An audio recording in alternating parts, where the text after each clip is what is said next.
Bueno, hola, buena tarde a todes. Estamos en una cápsula más. En esta ocasión tenemos a un super invitado. Nos trasladamos hasta la Ciudad de México para conocerlo un poquito, pero mejor que se presente él mismo. Iván Tagle, por favor. Hola, mi nombre es Iván Tagle, yo soy director de JAG México, una organización encargada de la defensa y protección de los derechos de la comunidad LGBTI en nuestro país, sobre todo con un enfoque hacia las juventudes, ¿no? Trabajamos diversas líneas dentro de la organización, ya tenemos un poco 15 años más o menos.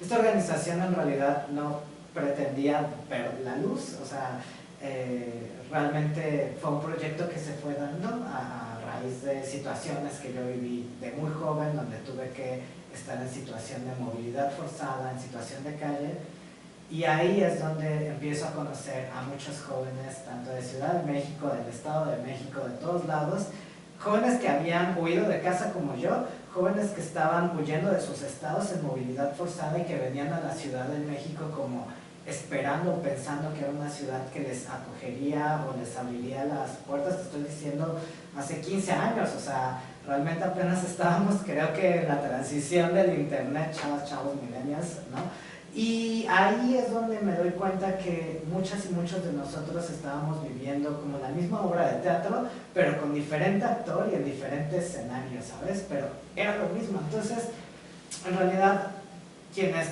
estábamos en esa situación y no teníamos familia, nos elegimos como familia, ¿no? O sea, para nosotros el pasar navidades, nuestros cumpleaños, fechas importantes, lo que sea, sin la familia nos obligó a voltearnos a ver y a generar comunidad.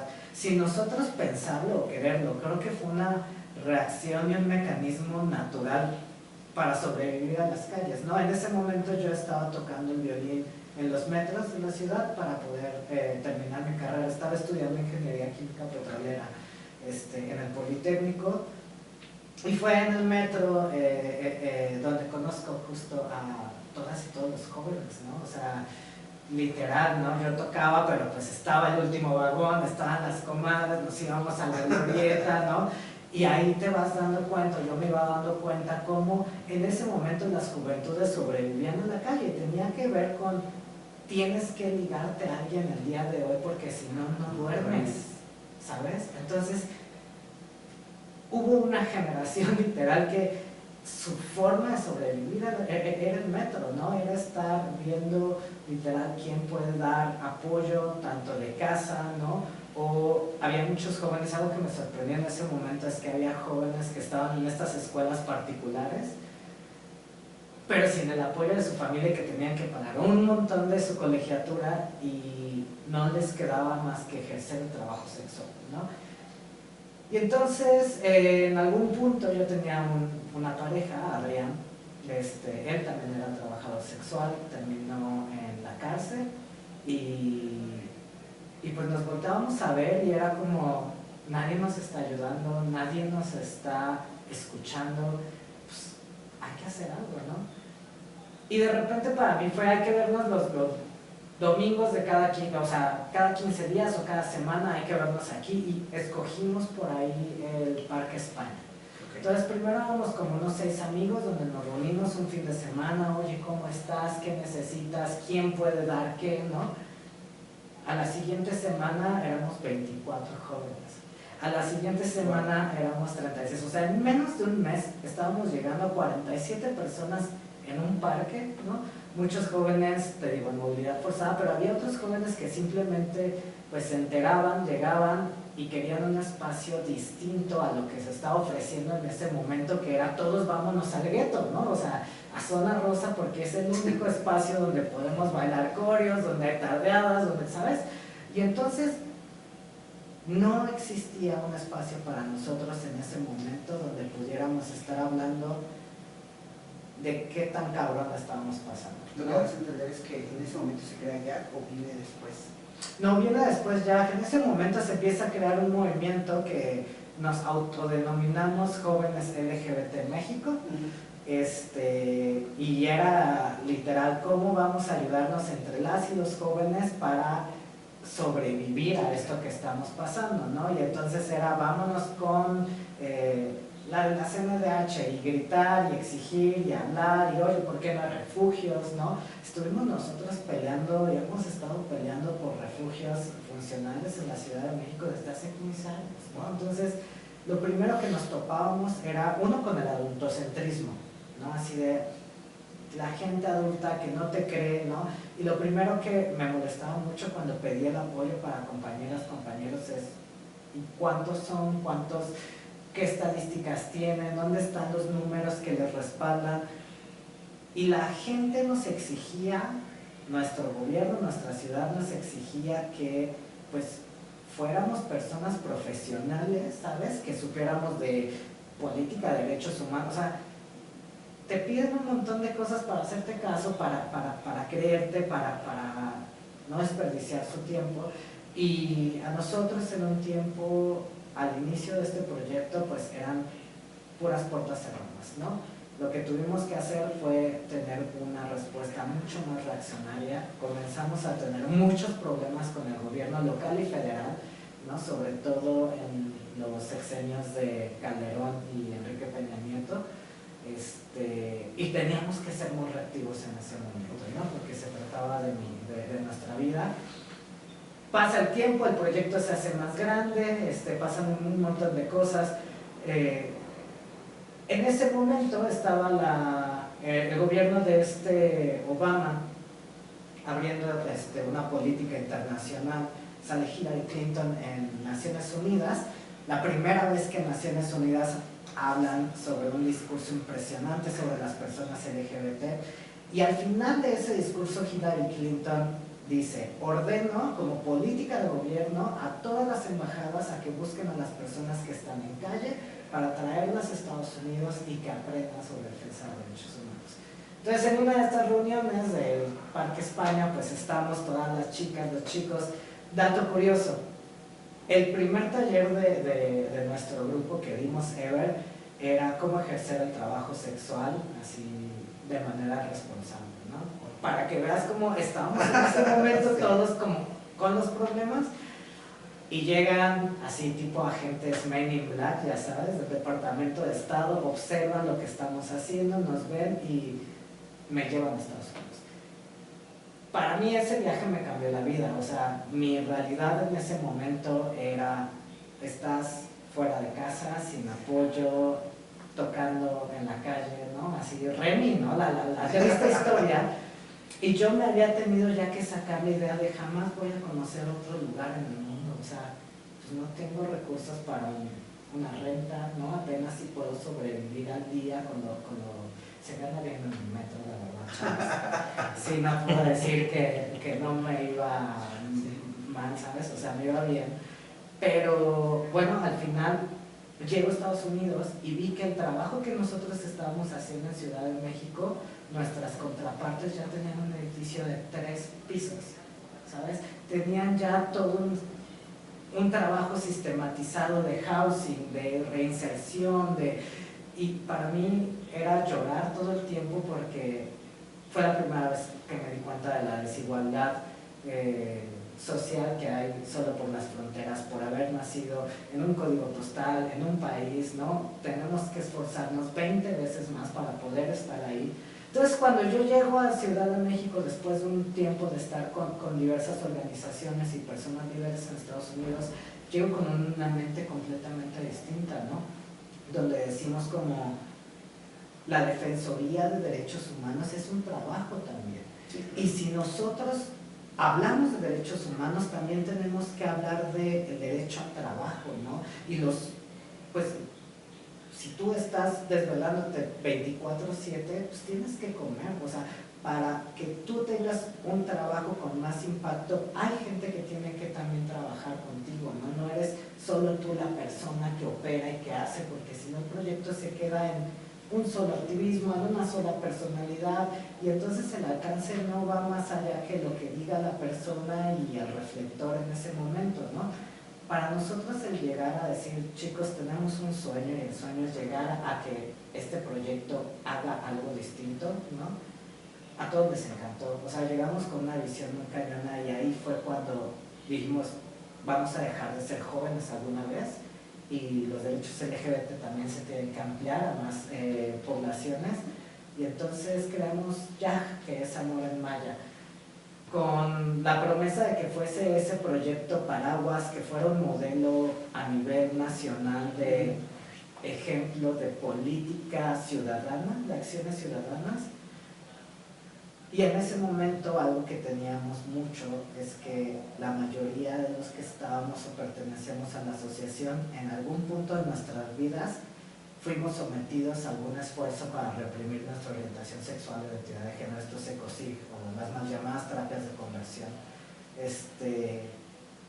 Cuando yo empiezo a hablar sobre mi vida, lo que me pasó, dejo de normalizar la violencia y comenzamos con esa agenda para poder legislar y generar acciones para evitar estas prácticas, nos dimos cuenta del terror que hay sobre todo en la diferenciación por género, ¿no? Sí. Por ejemplo, si a mí me encerraron, yo no viví violencia sexual, pero si una compañera la encierra, lo más probable es que exista una violencia sexual, como lo que son las violaciones correctivas, ¿no? Por ejemplo, estas personas que dicen, oye, pues hija, eres lesbiana porque no has probado un hombre, y entonces las familias se ponen de acuerdo con los tíos, con el compadre, ¿no? Con las personas que están ejerciendo estas prácticas y pues consensúan entre ellos esa violencia sexual para la víctima. Entonces, cuando conocemos a muchas sobrevivientes de esto fue, tenemos que hacer algo y vamos a darle a esta agenda,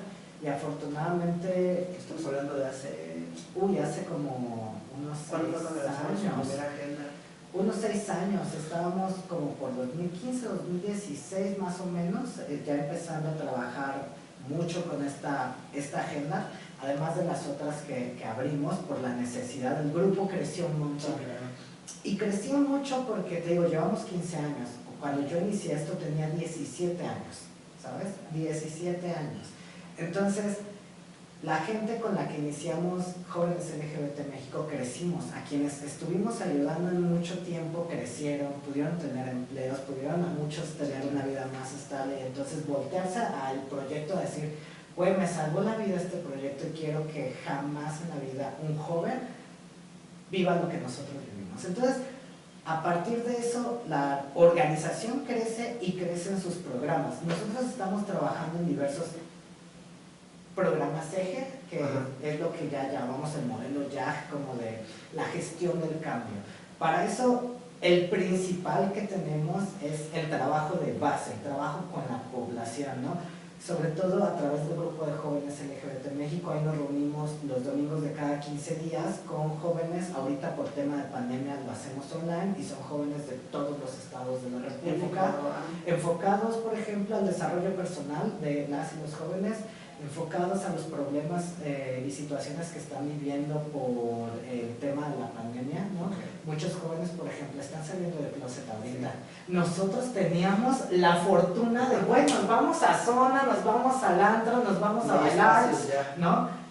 Y esta banda, ¿no? O sea, cuando tú te conectas es difícil, es triste ver a jóvenes que están literal dentro de su closet o escondidos en las sábanas, hablando muy bajito porque su familia les puede escuchar. Sí, claro. Entonces, para nosotros como asociación fue, en épocas de COVID, ¿cómo puedes mantener espacios de desarrollo para los jóvenes LGBT? Necesitamos que los jóvenes tengan esos espacios para platicar y crecer con sus pares, ¿no?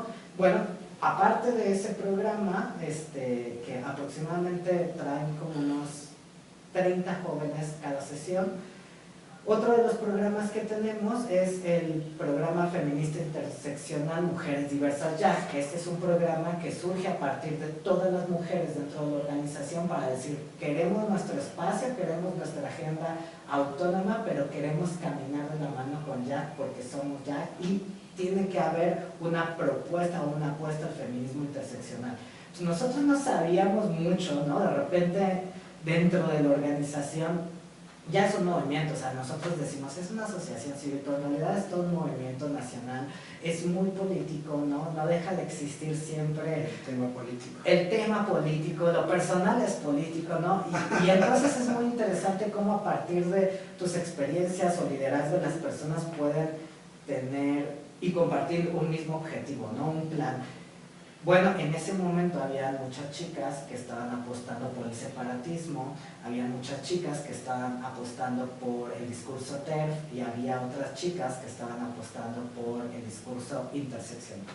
Entonces, pues entre todos se ganó la agenda interseccional, creímos que era la más abierta, la que no excluía, la que no discriminaba, y entonces las chicas lo que están haciendo es justo estar sensibilizando a otras compañeras para que no caigan en estos discursos TERF, ¿no? Porque sobre todo son muchas mujeres jóvenes las que salen y dicen, ah, soy feminista, y entonces ven a las brujas del mar, y entonces yo soy de las brujas del mar, y empiezan a atacar a las personas trans sin siquiera saber qué es una persona trans o conocer a una persona trans. Entonces ese programa está súper suave porque nos permite mucho.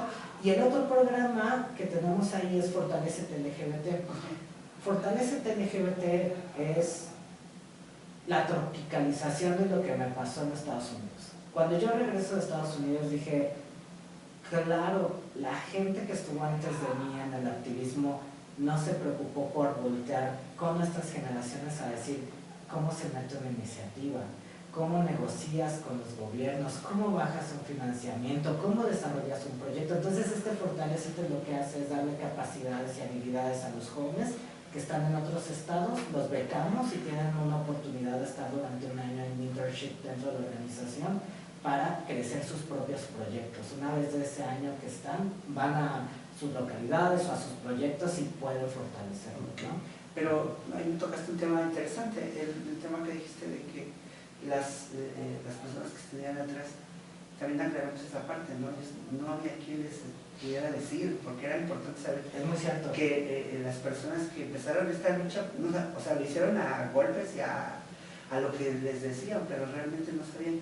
Lo que tú acabas de decir es muy interesante, o sea, creo que ese proyecto tendría que ser uno de los más fuertes, porque reeducar a las poblaciones es muy complicado. Yo creo que para mí eso es uno, todos me gustan los programas, pero ese programa neta está muy chingón porque sobre todo cuando te das cuenta que viene el posible péndulo conservador en las democracias, sí, claro, ¿no? Tenemos que estar preparados.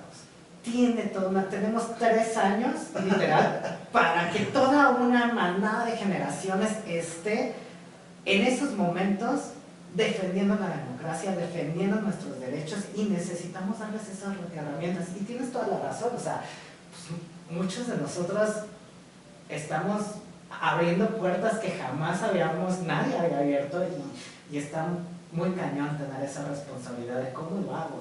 Pero creo que esa responsabilidad también la tenemos que compartir a otros. Claro. Lo bueno y lo malo. Nosotros como asociación hemos tenido también 1.000.000 de errores, pero esos errores te nutren, porque, y si los compartes además, si los reconoces así de la cagué porque le menté la madre por Twitter a tal persona y resultó que ahora ya es gobernador, ¿no? Y entonces cómo la hago, y entonces cómo negocio. Entonces, sí, tienes mucha razón, hay que apostarle a eso, y lo chido de este proyecto es que creo que gente del gobierno, de organismos internacionales o gobiernos extranjeros han visto en este programa el valor que estás viendo, ¿no? Y lo apoyan, y eso quiere decir que cada vez que tenemos este programa podemos tener una reunión con el embajador de Canadá, sí, y que el embajador de Canadá te diga qué proyectos tiene, cómo bajan los recursos, ¿no? Cuáles son destinados a lo LGBT, y es abrir el panorama. Bueno, todo este primer eje del trabajo directo con la población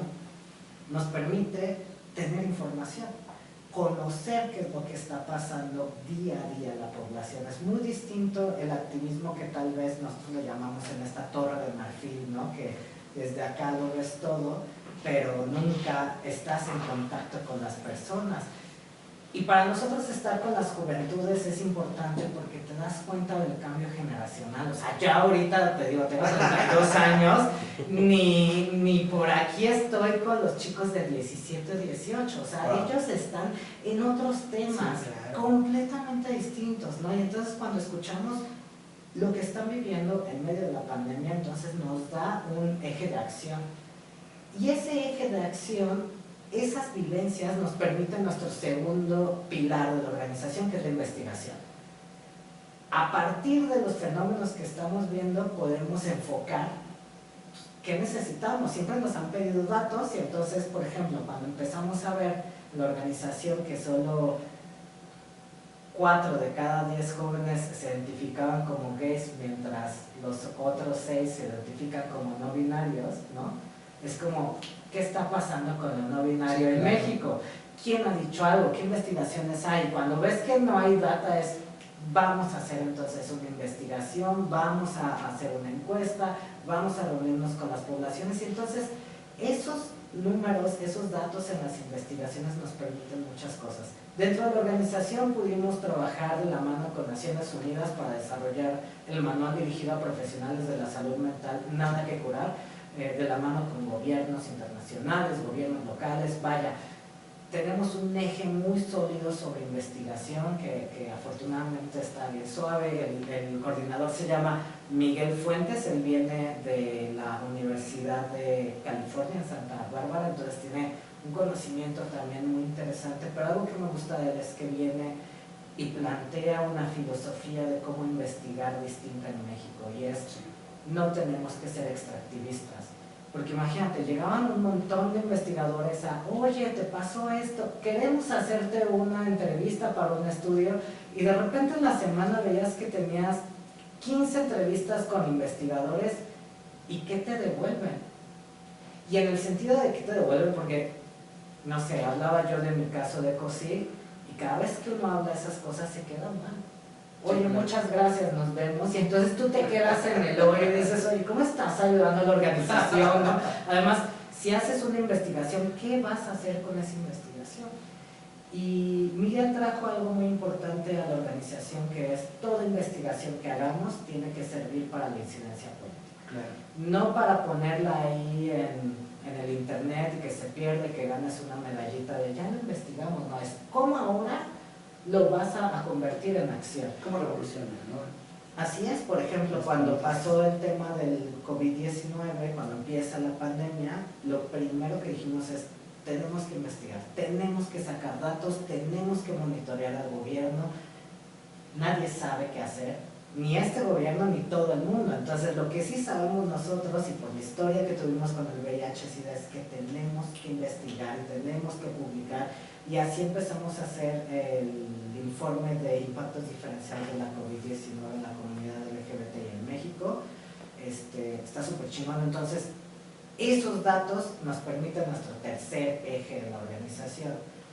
Uno es el trabajo de base, el otro es la investigación, y el otro ya, con esos datos podemos hacer incidencia política. Okay. Porque las juventudes, las personas que están dentro de la organización como usuarios, se ven relacionados con esas investigaciones, con esos datos, conocen para qué van a ser, que afortunadamente va a ser para beneficio de la misma comunidad o de las mismas personas que tienen una problemática que están cruzando en ese momento, y apoyan las acciones, y entonces nosotros podemos ir con los números, más con la gente, más con nuestra experiencia en incidir, a decir, no nos vuelvas a cerrar jamás en la vida los hoteles si no traes una política pública paralela. Bueno, y literal es, aquí están los datos, aquí está lo que pasó y las repercusiones de tu decisión de política. Y no tanto es como un, ay, estás muy mal. No, la organización cree que al gobierno hay que apoyarle a hacer su trabajo,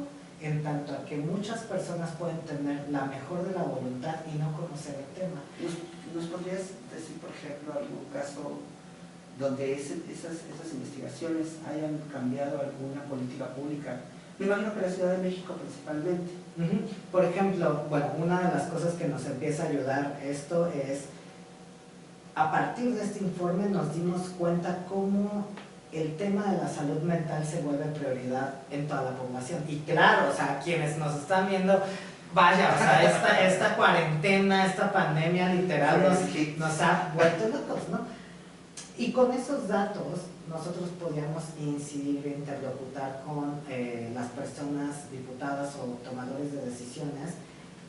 Muy sencillo, como México no ha regulado nada sobre salud mental, no hay una ley en nuestro país que regule la salud mental, ¿no? Y entonces, en este momento de pandemia y todo, necesitamos acceder a una salud mental sin discriminación, y entonces van los datos, ¿no? Y entonces por eso es importante que usted apoye esta ley, porque tiene que ver no solo con un tema LGBT, sino que de qué manera quiere acceder a esta salud mental, ¿no?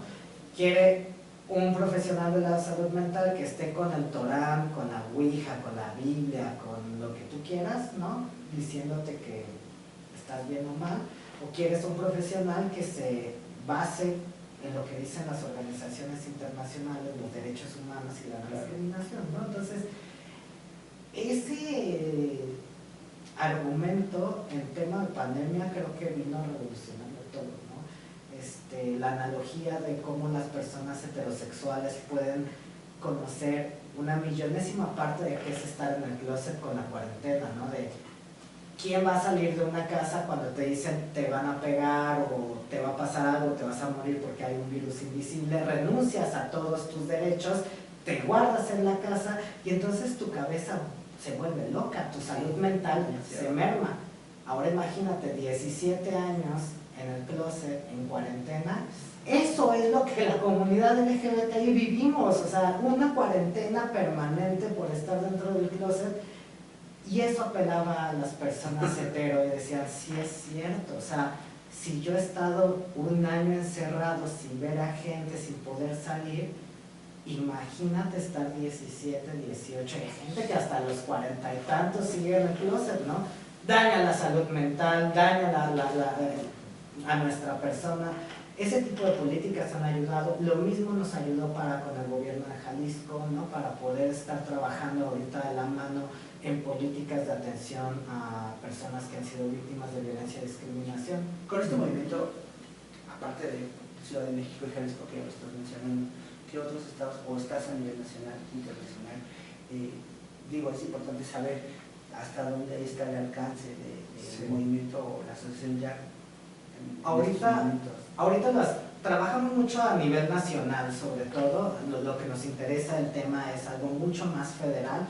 Tenemos diversas vocerías, tenemos Ciudad de México, tenemos en Baja California, tenemos Zacatecas, Puebla, Jalisco, Mérida y por ahí me falta alguno. Pero bueno, no estamos todavía en todos los territorios de los 32 estados, son más claves esta parte. Y tenemos un trabajo muy importante a nivel internacional, afortunadamente, sobre todo con la agenda de las terapias de conversión, hemos podido estar ayudando al gobierno de Alemania, Berlín, antes de que aprobaran su iniciativa de ley, tuvimos la oportunidad de ir, compartir nuestras experiencias, ¿no? Ellos mismos también, y afortunadamente todas las leyes se empezaron a aprobar durante la pandemia, en la época más difícil que veíamos. Creo que el hecho de que también estemos en una agenda internacional, interlocutando con otros gobiernos, nos ha permitido avanzar mucho en nuestro trabajo, ¿no? Sobre todo a sentirnos no tan en riesgo cuando trabajas en estados donde sabes que el crimen organizado impera, donde sabes que la impunidad está muy latente y además donde los fiscales de los estados pueden tener incluso denuncias de tortura por parte de las comisiones estatales. Entonces el hecho de que, por ejemplo, lleguemos a la mesa de negociación con alguien del gobierno de Canadá, con alguien del gobierno de Estados Unidos, nada más como acompañamiento, si nos llega a pasar algo, por lo menos hay países que saben dónde estuvimos y a qué íbamos, ¿sabes? Entonces eso nos ha ayudado mucho a tener un poder de incidencia importante para negociar con nuestros tomadores de decisión. Y hablando más local, dentro de la burbuja Ciudad de México, ¿qué tan difícil ha sido la zona fuera de la Ciudad de México?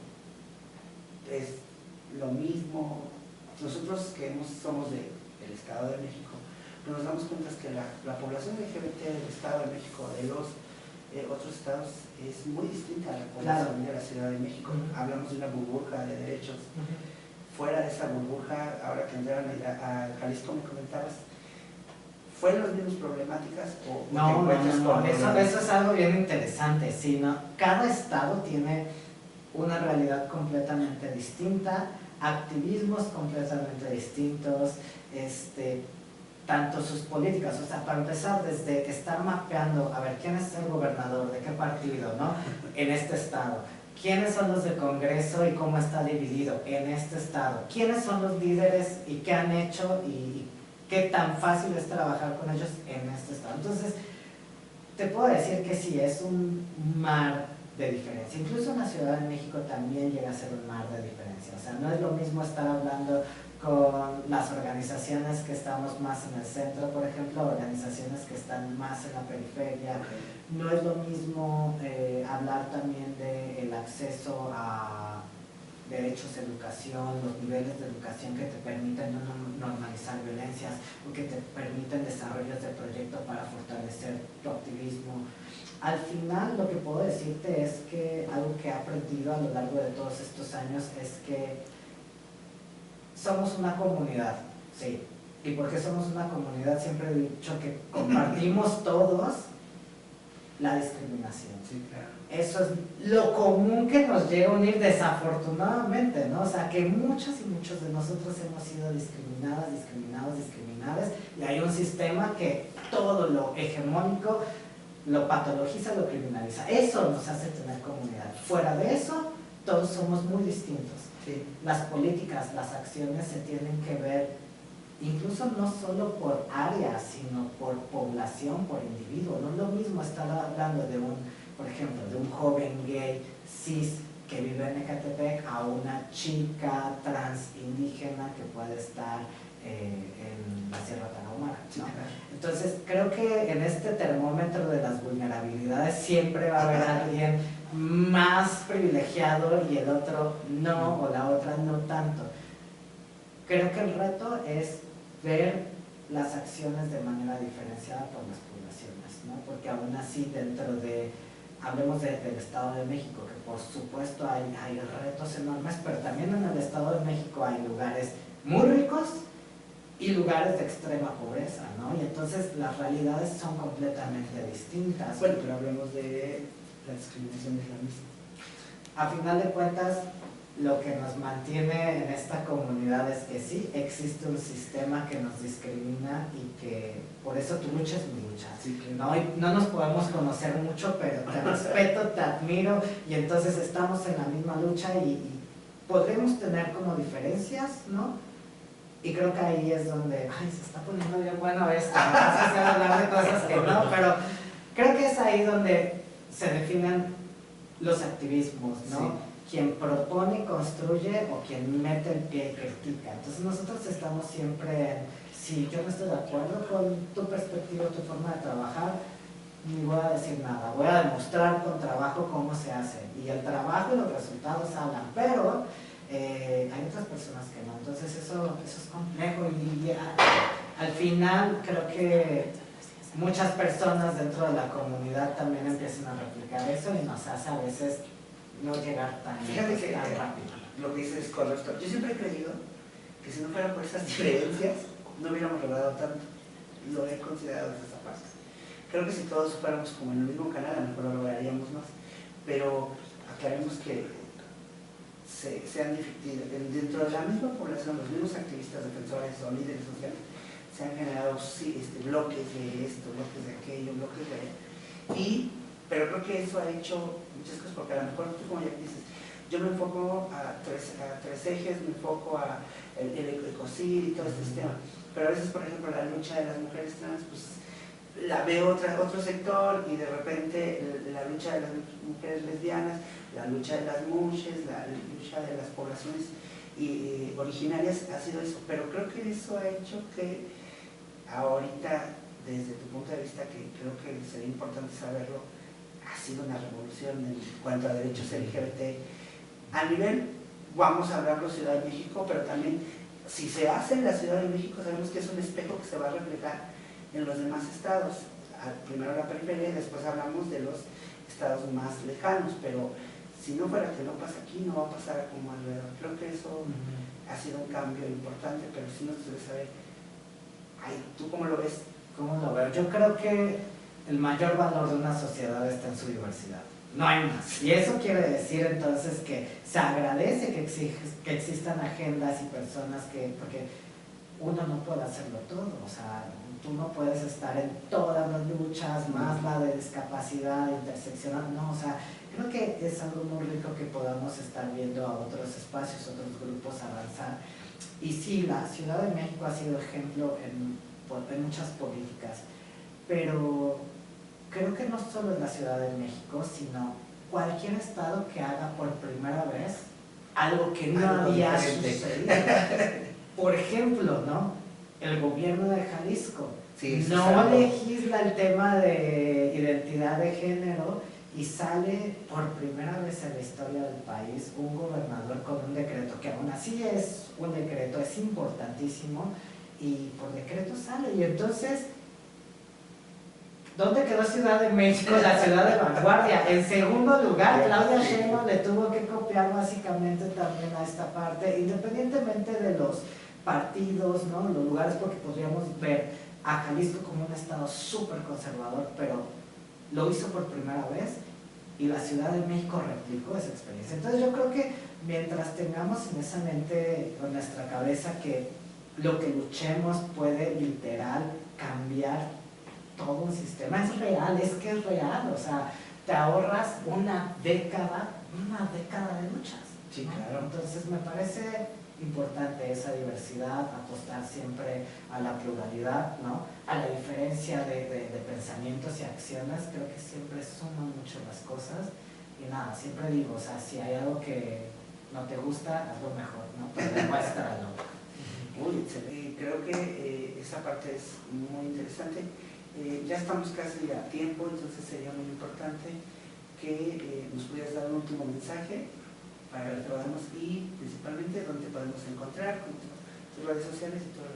Muy bien, pues nada, chiques, por favor, busquen a la organización, nos pueden encontrar como YAJ México, YAJ México, @ en todas las redes sociales, y bueno, pueden estar conociendo ahí a todo el gran equipo de esta organización, que son un montón de personas que han estado trabajando para cambiar toda una realidad, ¿no? Creo que es un proyecto muy padre que les va a poder estar gustando, fascinando, y nada, no dejen de luchar, ¿no? Como dice Kenia Cuevas, nuestra venganza es ser felices, ¿no? Entonces, a seguir estos proyectos, ¿no? Apoyar las políticas que se estén dando en sus estados, y recuerden, o sea, hay que estar listos para un posible péndulo conservador, y eso es, tenemos que tomar acción, ¿no? No estamos ganando la guerra, tenemos que ir avanzando, y para eso hay que informarse, chiques. Entonces,